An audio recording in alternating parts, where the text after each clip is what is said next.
People who used to not believe in ghosts but do now. What experience changed your mind? I grew up in a very scientific family. I never knew my dad's stance on ghosts, but they were never talked about, so it really didn't matter. One day when I was in high school, we were eating dinner, and I decided to ask my dad about our old house and moving into it when I was just a baby. So he told me a story. Apparently when we moved into this house, we lived there about a week before we started to receive gifts once a week. Every Friday morning, my dad told me that there would be some sort of handcrafted gift sitting on the mantle of our fireplace. My dad was reasonably freaked out by this because we were the only ones with keys to the house, and the last owner moved well out of state. So, he informed the local police, and they decided to patrol the property every Friday night looking for intruders. They found nothing, and as you can imagine, the gifts kept coming. So my dad told me they eventually gave up, and feeling helpless, he went to our local church. Eventually he had a priest come and bless the house, and we stopped receiving the gifts. What really freaked me out about this was the fact that my dad never believed in ghosts. And didn't he mention once that a ghost was causing these gifts to appear? Yes, an engineer, so he always tries to debunk people's paranormal stories with a realistic explanation. But he was 100% serious with this story. One of the gifts we received, we actually still have it, as a wooden sled with a small painting of a man, presumably my dad, pulling me and my sister on the sled. We received this gift about 8 months a year before my mother passed away from cancer. So that made the painting on the sled very freaky in hindsight. My dad only told me this story once, and he denied he ever told me it when I asked him about it recently. If I can find the sled, I'll post a picture. It is very small and looks quite old. Worked at the public pool. I would work alone after hours cleaning the building and the pool. One night around 2 a.m. I am cleaning the change rooms. The pool has been closed for 4 hours at this time. I hear the sound of a child's laughter and bare feet running across the pool deck. I go out and scan the area. There is nobody in sight. The doors are all closed and locked. There is nowhere a kid could be hiding. No wet footprints on the pool deck. I recheck the doors and the security monitors. I am the only person in the building. It was unsettling. For some reason, this is the spookiest one to me. When I was in my late 20s, I was dating my girlfriend, soon-to-be wife. We had been together for a while. One summer, July 3rd, her sister was abducted and killed by a group of 6 men. All the men were eventually caught and tried. The trials and the aftermath for the family were devastating and debilitating for them for many, many years. Fast forward 3 months. After the funeral, I arrived at my girlfriend's house to wait for her to get off from her job as a nurse at a local hospital. Neither of her parents were home. Just me, alone in the house. So I went into the family room, turned on the TV, sat down in the couch, got comfortable and began to watch. Clear as a bell, I heard my girlfriend's sister's voice in my right ear, just off my shoulder, call my name.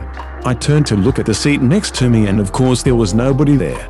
I stared at the spot in the couch next to me for a long while, feeling a bit uneasy. I turned off the TV and went outside to wait on the porch.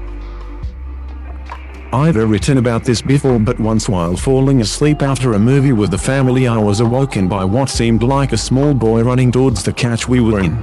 I immediately sat up and braced for impact. Now, I would normally chalk it up to falling asleep, while my mom and dad also bolted awake at the same time. Before I could explain, my dad told me he saw a boy running towards us. His description of the boy matched mine, while my mother confirmed as well. Holy poop. Maybe in another timeline there is a little boy telling his family there were strange people at different couch in our living room. I am not making it up. Yeah, that is the kind of story that feels more like a glitch in the Matrix than a ghostly thing. Fascinating. Still, when I was about 10-14, I had terrible insomnia. I would imagine things felt incredibly unsafe, as though I was being watched, although I never admitted this to anyone. I began only sleeping on the couch, with my back against the wall, and had to have the TV or some sort of light on. I missed an immense amount of school because of this, so my mom had me see a neurologist. The neurologist diagnosed me with some things, but the crazy part was during my sleep study I slept amazingly well. No issues at all, and slept in the real bed. Eventually I got transferred to a children's hospital, and speaking to the doctor I explained I would see things and felt uncomfortable. They had thought I was experiencing sleep paralysis. When they told my mom, she went ghost white. She pulled me aside and explained she was experiencing things too. She described in detail what I was seeing. That evening she approached my brother, asked broad questions: do you have anything weird happen in home, etc. He also described what we experienced. It was then I realized we must have paranormal activity. I have believed it ever since. When we moved out of that house, all my sleep issues abruptly stopped, and I have not experienced it since. What were these experiences, if you don't mind? Sorry, I didn't think the post would really get this much attention, so I did not put a lot of effort into detail. I would see a large dark figure that I believed to be a man who would walk the halls at night. I would see things happening or hear things happening, like a cup would fall off the counter or items on an entry table move.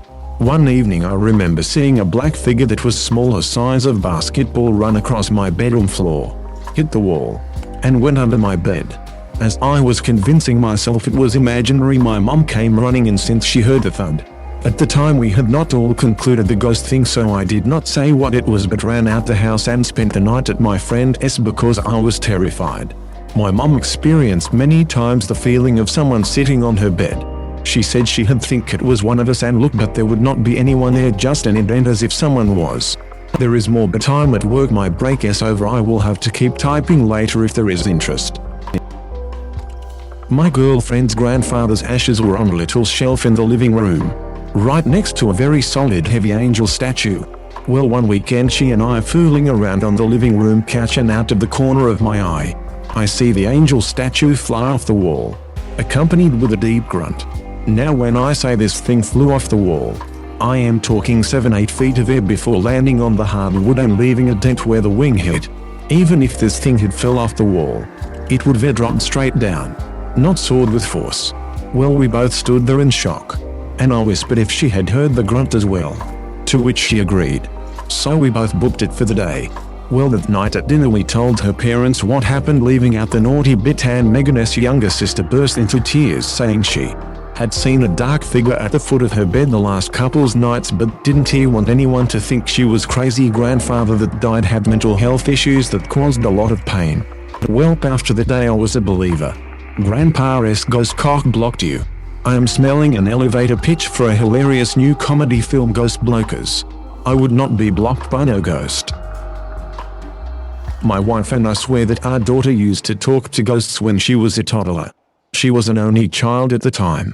First instance I remember was her telling me that she was talking to Nana. That is what I called my grandmother, who passed about 15 years before my daughter was born. My daughter was young, and so I had not even talked about Nana to her. So I showed her a picture and asked who she spoke to. There were 4 women, 3 of which I did not even know. But without hesitation she pointed to my Nana. Okay, no biggie. Some months later, my wife and I are trying for baby 2. After my wife gets pregnant, my daughter is sitting next to her on the couch and puts her head on her belly and says, "Mommy, there is a baby in there." Okay, maybe that is coincidence. She overheard us saying something. A few weeks later, my wife miscarries. Maybe my daughter picked up on our sadness. Who knows? But she again puts her head on her stomach and says, "Mommy, there is no baby in there anymore." Then, several months and one more very early miscarriage later, my daughter tells us, "I was talking to my brother last night and he said that my sister is coming to live with me soon." Again, she is an only child and had no living brother. We were still trying at this point, but had not taken any tests. We picked one up at night, and sure enough, pregnant. When time came to reveal the gender, I was not even interested. My daughter had already said it was a girl. Sure enough, I have 2 daughters. Oh, that is scary. My parents have told me that I talked to ghosts too as a toddler. I had a friend who I would talk to, and when my parents asked I would say I am talking to the man with the balloon. We also had a ghost who would leave really big handprints on our windows. No one in the family had big hands or was tall enough to reach that high up. If my mom cleaned the windows the night before, the handprints would be back the next morning. I also talked to it and we called it our friendly ghost. When my grandmother's dog died, I was convinced it had come to live with us. I often saw it at night walking around in the kitchen.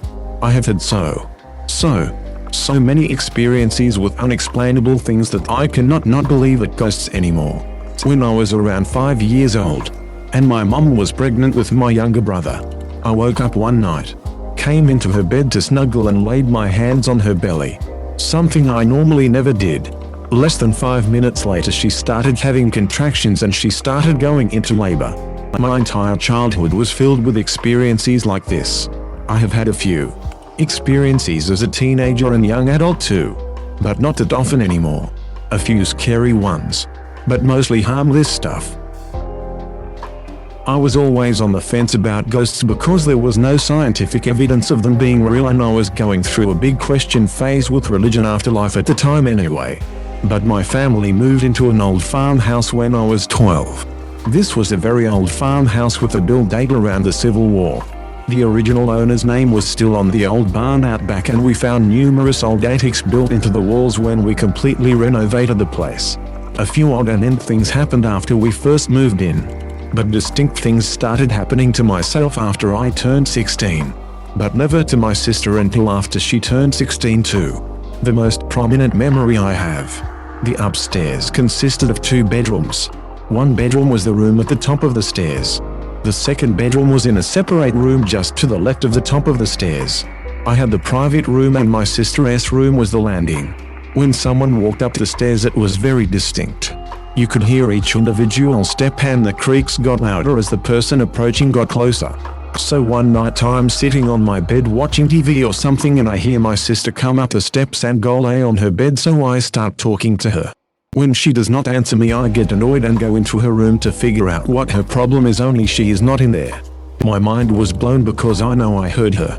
I called for her and she had been downstairs the entire time. We never felt threatened, but it did seem that this entity liked picking only on women. Even my mother, who absolutely does not believe in ghosts, had to admit some odd things had happened. I think the funniest thing was having my ponytail pulled while I was doing the dishes. I do not know why it was so funny. It just cracked me up that whatever it was felt like playing with my hair. So my grandma used to live with me. She was in the room next to mine and would get up in the middle of the night to use the bathroom, which is in my room. There is a drop from her room to mine, so we put a night light outside the bathroom so she could see the way. It was like this for about 12 years. Only a few days after she had passed away I was in my bed with my cat and dog reading a book or something.